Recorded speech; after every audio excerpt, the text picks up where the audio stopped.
Video like जरूर कर लीजिए और ऐसे वीडियो लगातार फ्री में पाने के लिए चैनल को तुरंत सब्सक्राइब कर लीजिए और बेल आइकन को जरूर टैप कर लीजिए ताकि आगे भी सारे वीडियो आपको मिलते रहे। यूट्यूब में फॉलो करते हैं तो प्लीज ये वाला फ्री टेलीग्राम चैनल जरूर ज्वाइन कर लीजिएगा। सारे नोटिफिकेशन सारे अपडेट यहीं पे आते हैं, ध्यान रखिए।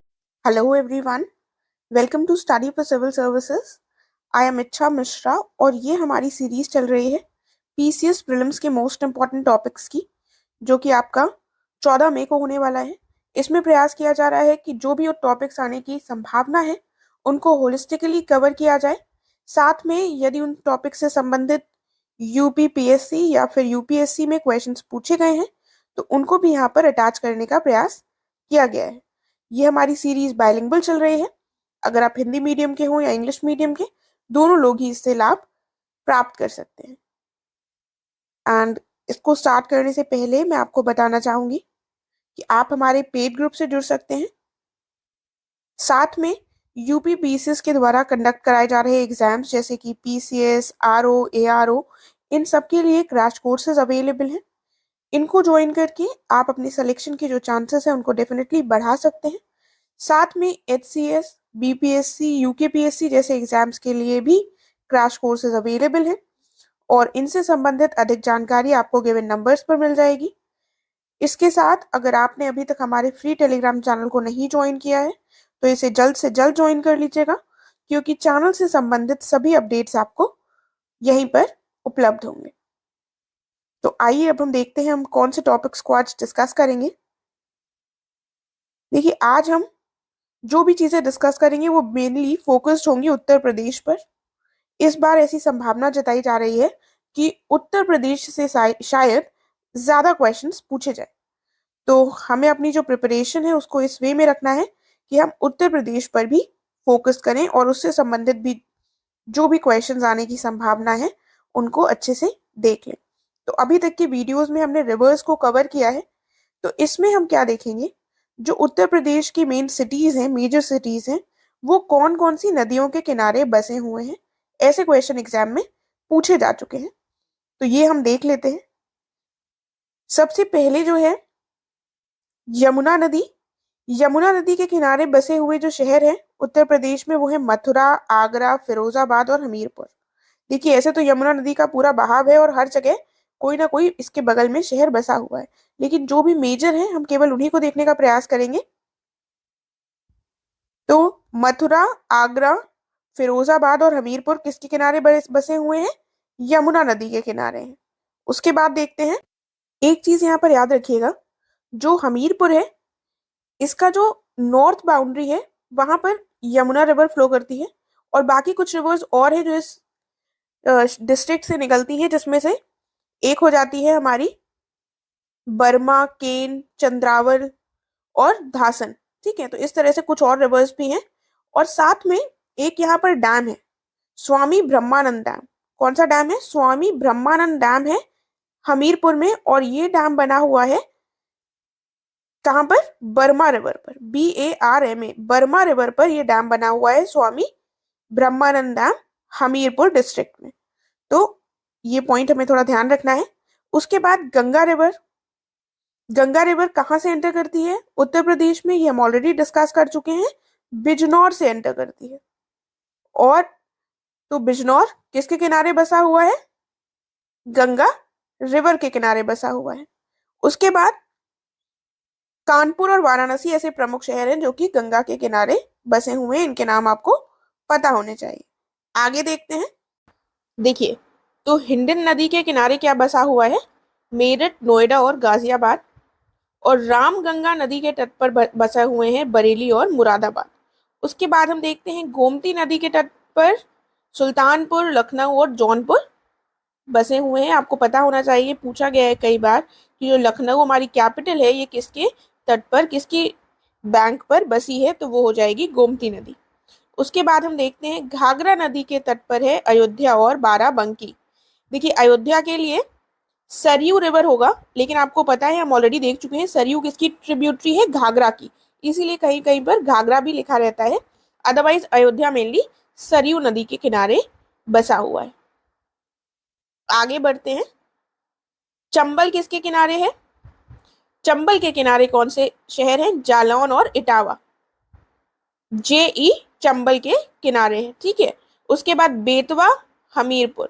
हमीरपुर कौन सी नदी के किनारे है? बेतवा। बांदा केन नदी के तट पर है। वैसे ही सोन, देखिए ये पुत्र गलत लिख गया है, यहाँ पर सोन होगा। सोन से सोनभद्र, तो ये तो आसान है याद करना। इसके बाद जो सई नदी है इसके तट पर है प्रतापगढ़, और जो रिहंद है इसके तट पर मिर्जापुर बसा हुआ है, और मंदाकिनी के तट पर चित्रकूट बसा हुआ है, ठीक है। तो ये थोड़ा सा आपको रटना पड़ेगा, एक दो बार देखिएगा, लर्न हो जाएंगे ये सब आपको। फिर हम एक बार ये मैप देख लेते हैं, तो आपको थोड़ा सा आइडिया हो जाएगा कि कौन सी नदी कहाँ पर बह रही है, और आप अगर इन केस आपसे ईस्ट से वेस्ट ऐसे लगाने को आता है तो आप उसको सही से कर पाएंगे। तो हम सिर्फ उत्तर प्रदेश में जो बहने वाली नदियां हैं वो देखेंगे। यहाँ पर हम देखते हैं, देखिए, तो सबसे पहले यहाँ पर हमारी यमुना रिवर आ रही है, ये टॉप से यमुना रिवर आ रही है, और इसमें आप देख रहे हैं कि हिंडन जो है ये आकर ऐड हो जाती है। और जो हिंडन रिवर है ये यमुना की ही ट्रिब्यूटरी है, और साथ में आपने हिंडन एयरबेस का नाम भी सुना होगा। अब आप मुझे ये बताइएगा कि हिंडन एयरबेस कहाँ पर है, कौन सी जगह पर हिंडन एयरबेस की लोकेशन है, प्लीज कमेंट करके बताइएगा। उसके बाद ये यमुना रिवर हमारी ये बहती हुई जा रही है, इसमें पहले ये चंबल आएगी इस साइड से, उसके बाद कौन सी आएगी? बेतवा आएगी, फिर हम देखते हैं धसन, उसके बाद केन रिवर, ठीक है। तो इस तरीके से ये यमुना हमारी आगे चलकर इलाहाबाद के एरिया में जाकर मिलती है गंगा से, और फिर ये हमारी गंगा रिवर आ रही है। गंगा रिवर पूरी यहाँ पर फ्लो करेगी, और इसकी बहुत सारी ट्रिब्यूटरीज हैं। सबसे पहले इसमें कौन ऐड होती है, कौन सी ट्रिब्यूटरी मिलती है? वो हो जाएगी हमारी रामगंगा। उसके बाद फिर हो जाएगी हमारी गोमती, फिर हो जाएगा घाघरा, और घाघरा की ही एक ट्रिब्यूटरी है शारदा, जो घाघरा में आकर मिलती है। फिर यहाँ पर राप्ती घाघरा की दूसरी ट्रिब्यूटरी है, क्योंकि ये पहले घाघरा में मिलेगी और बाद में एंड में जाकर ये गंगा में मिल जाएगी। तो इस हिसाब से हमें थोड़ा सीक्वेंस पता होना चाहिए। सबसे पहले इधर यमुना, फिर गंगा, और गंगा की ट्रिब्यूटरीज में इधर सबसे पहले रामगंगा, गोमती, फिर घाघरा, और उसके बाद ये राप्ती इसमें मिलेगी। शारदा इधर साइड से मिल रही है घाघरा में, और राप्ती बाद में मिल रही है। नीचे से सबसे पहले मिलती है चंबल, बेतवा, धसान। ये धसान बेसिकली बेतवा की ट्रिब्यूटरी है और इसमें मिलती है, ठीक है। और इसके बाद केन। तो यमुना की जो नीचे से तीन ट्रिब्यूटरीज उससे मिल रही है, और अगर हम इस डायरेक्शन में देखें वेस्ट से ईस्ट के डायरेक्शन में, तो सबसे पहले सी, उसके बाद सी बी के के क्रम में ये यमुना की ट्रिब्यूटरीज इसमें मिल रही है। इसी तरह से आप इसके लिए भी कुछ बना सकते हैं, सारे नाम जी से ही हैं, तो एक बार इमेज में ही देखकर याद करने का प्रयास कीजिएगा। देख लीजिए इसको अच्छे से, तो हमें याद रह जाएगा। और नीचे ये सोन रिवर निकल रही है, जो कि सोनभद्र जिसके तट पर बसा हुआ है, जो हमने ऑलरेडी देख लिया है। अब हम देखते हैं कि कुछ रिवर्स ऐसी हैं जो कि यूपी में ही ओरिजिनेट होती हैं। वो कौन सी रिवर्स हैं, उनके नाम भी हमें पता होने चाहिए। जैसे गोमती हमने देखा था, फुल्लर झील पीलीभीत से इसका ओरिजिनेशन है। फुल्लर झील, अब उसको क्या बोला जाता है? इसको गोमत ताल भी बोला जाता है, ठीक है। फुल्लर झील को गोमत ताल भी बोला जाता है। मेन कोट गोमत ताल के पास से ये ओरिजिनेट होती है, जिसको फुल्लर झील भी कहा जाता है। तो ये एक इंपॉर्टेंट हो गई है, हम ऑलरेडी देख चुके हैं। उसके बाद आती है सई रिवर। ये कहाँ से ओरिजिनेट होती है? हरदोई। और ये हरदोई में कहाँ से ओरिजिनेट होती है, इसका नाम याद रखिएगा। एक है भिजवन झील। भिजवन झील जो है हरदोई की, वहां से सई नदी ओरिजिनेट होती है। उसके बाद आखिरी हम देखते हैं वरुणा। तो ये जो वरुणा नदी है ये फूलपुर से ओरिजिनेट होती है। फूलपुर एक टाउन है प्रयागराज में।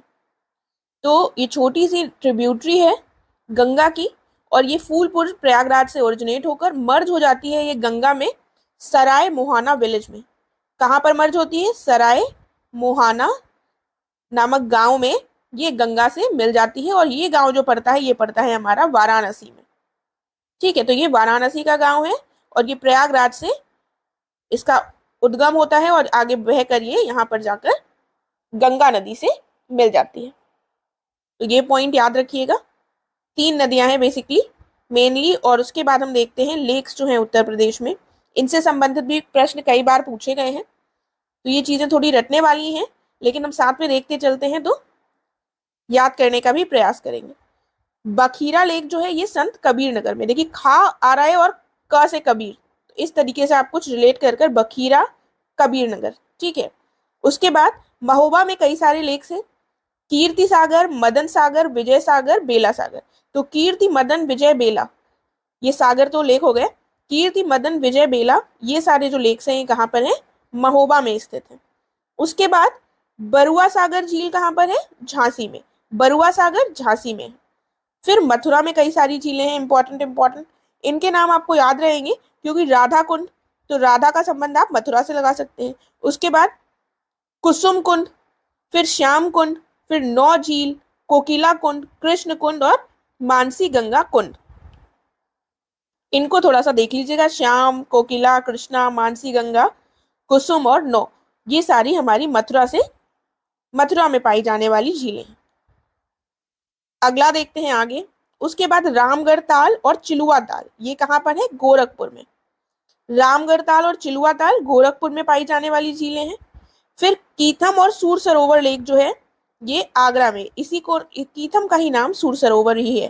ठीक है, ये दोनों सिनोनिम्स हैं, तो ये आगरा में पाई जाने वाली है। उसके बाद आप ये देखेंगे कि जो हमने रामसर साइट्स देखी थी उनमें भी आपको ये कुछ रिपीटेटिव दिखेंगी। फिर सुराह ताल के लिए मैंने आपको ट्रिक भी बताई थी। सुराह ताल बलिया में पाई जाती है। फूलर लेक पीलीभीत, यही से हमारी कौन सी रिवर ओरिजिनेट होती है? यहाँ से हमारी गोमती नदी ओरिजिनेट होती है। उसके बाद बड़ा ताल शाहजहांपुर।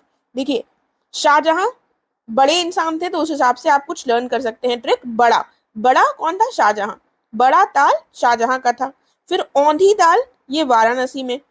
औंधी ताल वाराणसी का हो गया। फिर इटावा में कौन कौन सी झीलें हैं? सरसई नवर और भाका झील। सबके लिए ट्रिक्स नहीं है, 2-3 बार बोलिए, इटावा में, सरसई नवर और भाका झील। तो जब आपके सामने एमसीक्यूज आएंगे तो आप सही टिक करने में सक्षम होंगे। ये देख लिया। फिर आगे और देख लेते हैं कुछ। उसके बाद आता है राजा ताल सुल्तानपुर। तो सुल्तान किसको कहा जाता है? राजा को ही तो कहा जाता है। तो राजा से क्या हो गया? राजा ताल सुल्तानपुर में पाया जाता है। उसके बाद भारत कुंड अयोध्या। भारत कुंड अयोध्या में। फिर नवाबगंज झील उन्नाव में पाई जाती है। देवरिया झील जो है ये कन्नौज में स्थित है। शुक्रताल मुजफ्फरनगर में। शुक्रताल कहाँ पर है? मुजफ्फरनगर में। शेखा लेक ये अलीगढ़ में है। ठीक है, तो ऐसे आप लर्न कर सकते हैं कि कोई व्यक्ति है अली नाम का और वो शेख बन रहा है, तो शेखा लेक कहाँ हो गया? अलीगढ़ में। इस तरीके से बस हमारा जो मोटिव होना चाहिए वो होना चाहिए सबको लर्न करना। उसके बाद हम कुछ वाटरफॉल्स भी देख लेते हैं जो कि उत्तर प्रदेश में ही स्थित हैं। तो पहले जो है वाटरफॉल्स वो क्या क्या है? सबसे पहले वाले जो वाटरफॉल्स हैं ये हमें मिर्जापुर में स्थित वाटरफॉल्स हैं, यानी कि ये जलप्रपात या फिर झरने। तो सिद्धनाथ की दरी वाटरफॉल, विंधम वाटरफॉल, टंडा वाटरफॉल, चूना दरी वाटरफॉल, कुशियारी और सिरसी फॉल, ये सारे कहाँ पर हैं? मिर्जापुर में है। ठीक है, तो आप क्या कर सकते हैं, यहाँ पर मैं फिर से आपको वही चीज बताऊंगी जो पहले बता चुकी हूँ। यूपी का आप मैप बना सकते हैं रफ, और वहां पर आप मिर्जापुर को मार्क कर लीजिए मैप में यूपी के। ठीक है, मिर्जापुर को मार्क करके यहाँ पर सारे इसके जो लेक्स हैं वो लिख लीजिए। तो एक तो आपको मिर्जापुर की लोकेशन याद रहेगी और ऊपर से जो ये लेक्स हैं कहीं ना कहीं आपके एक इमेज में बने रहेंगे, तो वो आपके दिमाग में रहेंगे, वरना इतने सारे के लिए याद करना थोड़ा टफ हो जाएगा। उसके बाद मुखा वाटरफॉल सोनभद्र में। मुखा वाटरफॉल सोनभद्र में। और राजदरी देवदरी चंदौली में। राजदरी देवदरी कहाँ पर है? चंदौली में। RD वाटरफॉल्स कहाँ पर है? चंदौली में। फिर हम देखते हैं कैनाल्स जो हैं उत्तर प्रदेश के, इनसे संबंधित प्रश्न पूछे गए हैं, तो इनको हम एक बार देख लेते हैं। ईस्टर्न यमुना कैनाल ये ओल्डेस्ट कैनाल है उत्तर प्रदेश का। 1830 में इसको बनाया गया था और ये ओरिजिनेट कहाँ से होता है? सहारनपुर से।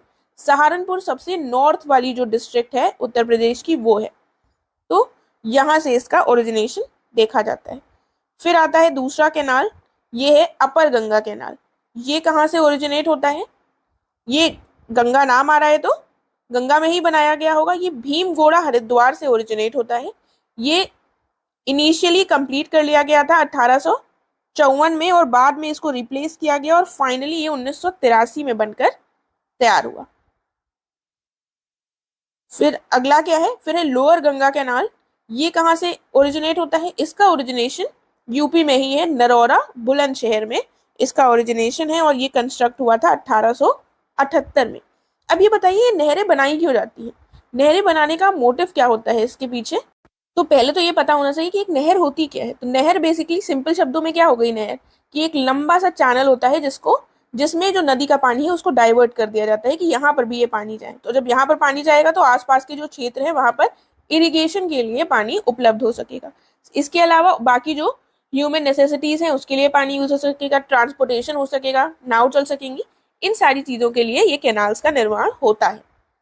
देखिए इतने पुराने समय से ये किया जा रहा है ताकि मेनली जो इरिगेशन की समस्या थी उसको समाधान इससे किया जा सके। फिर हम देखते हैं शारदा कैनाल। ये ओरिजिनेट होती है शारदा रिवर में बनबासा नैनीताल से और ये 1928 में कंस्ट्रक्ट की गई थी। ये लॉन्गेस्ट कैनाल है स्टेट की। प्रश्न पूछा गया है कि उत्तर प्रदेश की लॉन्गेस्ट कैनाल कौन सा है, वो शारदा कैनाल हो जाएगा।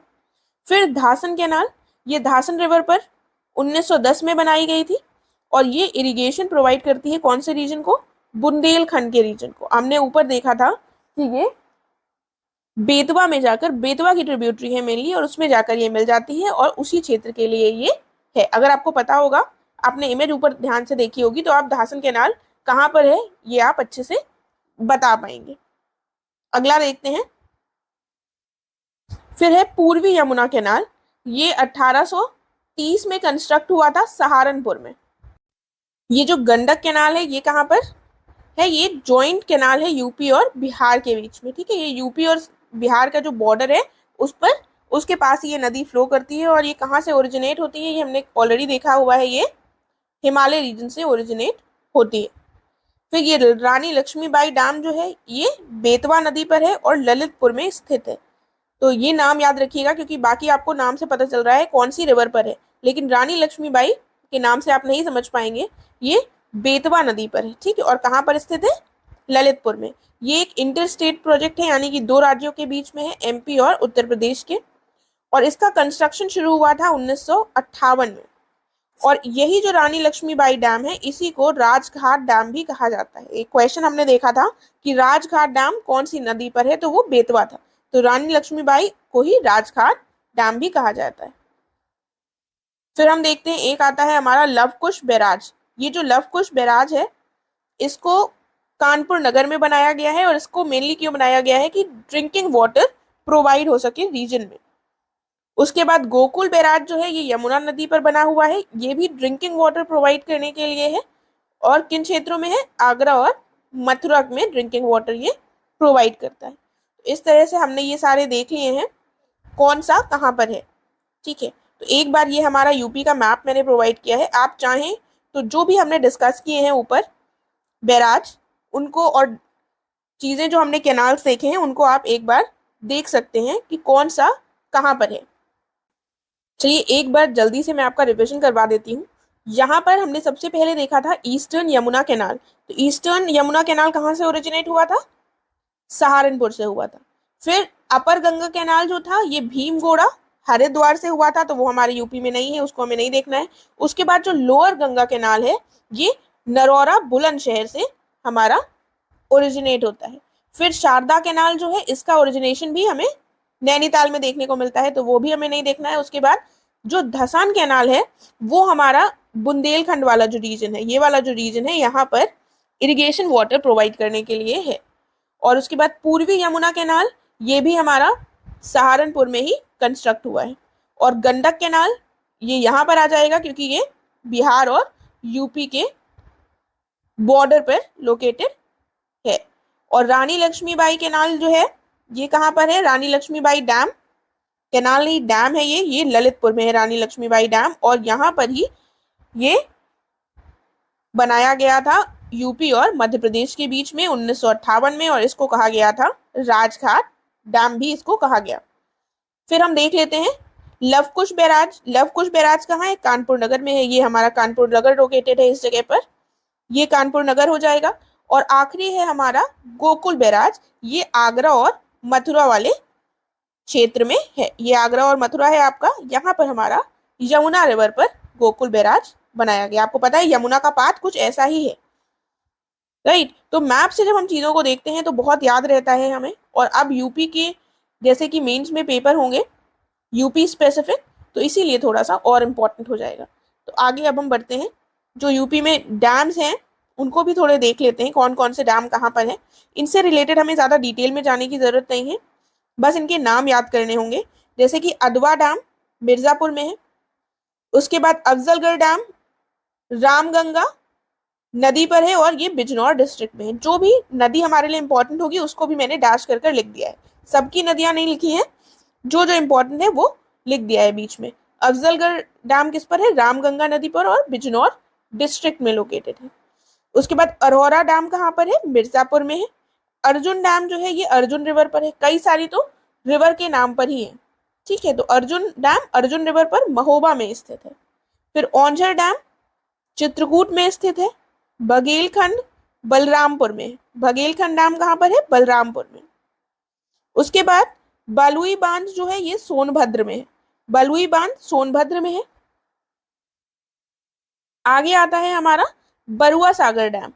देखिए बरुआ सागर हमने वो भी देखा था कैनाल, ये हमारा झांसी में है, कैनाल नहीं बरुआ सागर झील देखी थी हमने, झांसी में स्थित है और वहीं पर डैम भी है। फिर चंद्रप्रभा, हमने एक बर्ड सेंचुरी देखी है, चंद्रप्रभा चंदौली में है। चित्तौड़गढ़ डैम बलरामपुर में है। गोविंद सागर शहजाद रिवर पे है, ठीक है। तो गोविंद सागर शहजाद रिवर में ललितपुर में स्थित है। जामनी डैम ललितपुर में है। जिरगो कहाँ पर है? मिर्जापुर में, जिरगो डैम मिर्जापुर में। फिर हम देखते हैं कोटा डैम, कोटा डैम कहाँ पर आ जाएगा? सोनभद्र में है। माता टीला और राजघाट, हम राजघाट को ऑलरेडी देख चुके हैं, राजघाट कैनाल भी है जिसको रानी लक्ष्मीबाई कैनाल भी कहा जाता है, ये बेतवा नदी पर है और दोनों ललितपुर में है। उसके बाद हम देखते हैं मेजा डैम मिर्जापुर में, मेजा मिर्जापुर में है। रोहिणी डैम जो है ये ललितपुर में है, रोहिणी ललितपुर में है। उर्मिल महोबा में है और सपरार डैम जो है ये झांसी में स्थित है। देखिए थोड़ा सा ध्यान से देखते हुए चलिए ताकि आपको ये सारे लर्न हो जाए। तो अब आप क्या कर सकते हैं, जैसा मैंने आपको ऑलरेडी बता रखा है कि मैप में जाकर आपके सामने डिस्ट्रिक्ट का एक मैप ले लीजिए, जो आप स्क्रॉल भी कर सकते हैं या वापस जाकर उस मैप को खोलकर डिस्ट्रिक्ट के हिसाब से देख लीजिए कि आपको कितना याद है। एक बार आप ऐसा कर लेंगे तो फिर बार बार आपको रिवाइज नहीं करना पड़ेगा और आपको याद रहेगा। अब हम क्वेश्चंस देखेंगे जो पूछे गए हैं। पहला क्वेश्चन है कि फूलर लेक जो है ये कौन सी स्टेट में लोकेटेड है? तो फूलर लेक आपको पता है उत्तर प्रदेश में लोकेटेड है, ऑप्शन डी करेक्ट हो जाएगा, ऑप्शन डी सही है। फिर आगे बढ़ते हैं।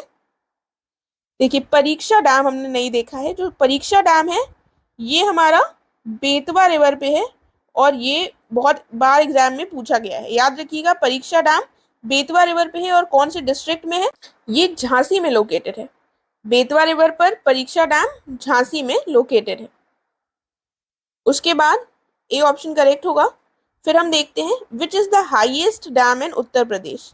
अब उत्तर प्रदेश का हाईएस्ट डैम कौन सा है? तो ये हो जाएगा हमारा रामगंगा, ठीक है। तो ये थोड़े से कुछ पॉइंट्स हैं जो आप लर्न कर लीजिएगा। हाईएस्ट डैम रामगंगा है, ऑप्शन डी। आगे बढ़ते हैं। कहा गया है which of the following rivers joints Karnali river at a place called Brahma Ghat and becomes Ghaghara river. तो कौन सी रिवर करनाली रिवर को ज्वाइन करती है ब्रह्म घाट पे और आगे चलकर वो घाघरा रिवर बन जाती है? तो यहाँ पर हमारा जो सही आंसर होगा वो होगा शारदा। तो शारदा रिवर करनाली रिवर से ज्वाइन करती है ब्रह्म घाट पे और आगे क्या बन जाती है? घाघरा रिवर, ठीक है। तो ये क्वेश्चन पूछा गया है, इसको भी ध्यान रखिएगा, ऑप्शन बी सही होगा। फिर देखिए क्वेश्चन पूछा गया है, ये हमें दिए गए हैं शहर और नदियां दी गई हैं, हमें बताना है कौन सा शहर कौन सी नदी के किनारे बसा हुआ है। तो चित्रकूट मंदाकिनी नदी के किनारे है, जौनपुर हमारा गोमती नदी के किनारे है, मथुरा यमुना नदी के किनारे है और अयोध्या सरयू नदी के किनारे है। तो करेक्ट आंसर क्या हो जाएगा? A4 और B2, A4 B2 हमारा ऑप्शन बी करेक्ट हो जाएगा, ऑप्शन बी सही है यहाँ पर। फिर एक और क्वेश्चन है, पूछा गया है which of the following is the longest canal. Longest कौन सी है? Eastern Yamuna canal, Sharda canal, lower Ganga canal या फिर अपर गंगा कैनाल। तो ये हमने ऊपर डिस्कस कर रखा है कि लॉन्गेस्ट कैनाल है हमारी शारदा कैनाल, ऑप्शन बी सही होगा। फिर क्वेश्चन है which of the following cities is not on the right bank of the Ganges, यानी कि गंगा नदी के राइट बैंक पर दाहिने किनारे पर कौन सा शहर नहीं है। तो ऐसे क्वेश्चंस थोड़े से टफ होते हैं कि इतना डिटेल हम याद नहीं रख पाते हैं, लेकिन फिर भी अगर ऐसा क्वेश्चन आ जाए तो आपको थोड़ा सा ध्यान रखना पड़ेगा। देख लेते हैं ऑप्शंस क्या है। प्रयागराज, हरिद्वार, वाराणसी या फिर कानपुर। तो करेक्ट आंसर क्या हो जाएगा? करेक्ट आंसर हो जाएगा हमारा वाराणसी, ऑप्शन सी करेक्ट हो जाएगा। याद रखिएगा ये राइट बैंक पर नहीं है गंगा नदी के, यानी कि लेफ्ट बैंक पर लोकेटेड है।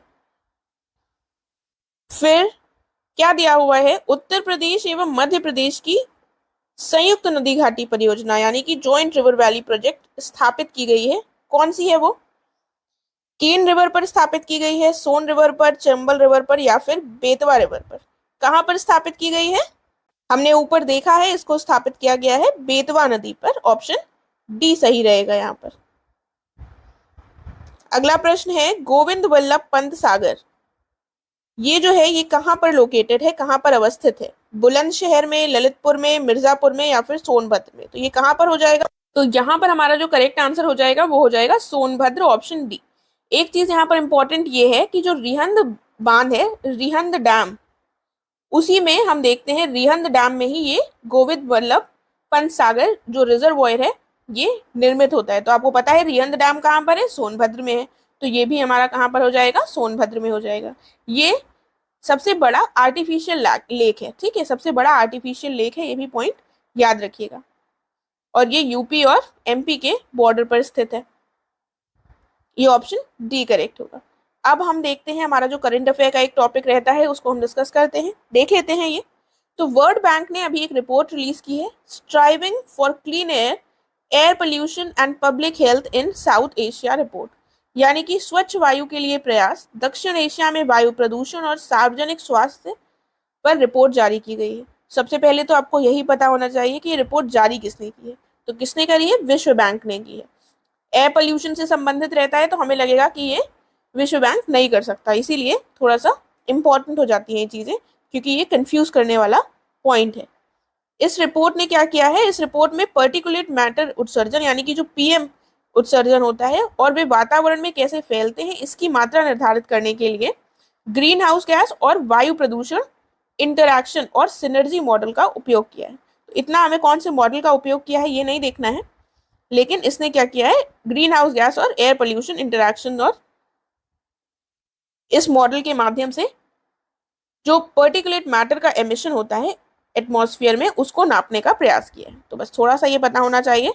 उसके बाद इस रिपोर्ट में बताया क्या गया है थोड़ा सा वो भी देख लेते हैं। तो इस रिपोर्ट में क्या कहा गया है? जो सूट और स्मॉल डस्ट पार्टिकल्स होते हैं, जैसे कि जो काले और छोटी धूल होती है PM 2.5 की, ये कुछ क्षेत्रों में 5 माइक्रोग्राम प्रति घन मीटर यानी कि 5 माइक्रोग्राम पर क्यूबिक मीटर का जो मानक है WHO के द्वारा निर्धारित उससे 20 गुना अधिक है। ठीक है, इस रिपोर्ट से पता चल रहा है कितना ज्यादा एयर पोल्यूशन है। तो एक पॉइंट के रूप में अगर ये पूछा जाए तो आपको पता होना चाहिए। और उसके बाद ये भी बताया गया है इस रिपोर्ट में कि दक्षिण एशिया में वायु प्रदूषण के मुख्य कारण में क्या क्या हो जाता है। एक हो जाता है ठोस ईंधन दहन यानी कि सॉलिड फ्यूल कंबस्टन, उसके बाद छोटे उद्योग स्मॉल इंडस्ट्रीज एक रीजन है, और तीसरा एक रीजन इंपॉर्टेंट बताया गया है नगर पालिका अपशिष्ट प्रबंधन प्रथाएं यानी कि म्यूनिसिपल वेस्ट मैनेजमेंट प्रैक्टिसेस। ये रीजंस बताए गए हैं साउथ एशिया में एयर पोल्यूशन के मेन कॉजेस। इसके अलावा भी कुछ हैं लेकिन ये थोड़ा सा ध्यान रखने वाले पॉइंट्स हैं। तो इसके साथ हमने ये सारे पॉइंट्स देख लिए हैं। हमारा आज का डिस्कशन कंप्लीट हो गया है। अगर आपको कोई भी डाउट या क्वेरी है तो आप कमेंट करके पूछ सकते हैं, मैं प्रयास करूंगी उसका उत्तर देने का। अब हम मिलेंगे अपने नेक्स्ट लेक्चर में। Thank you so much.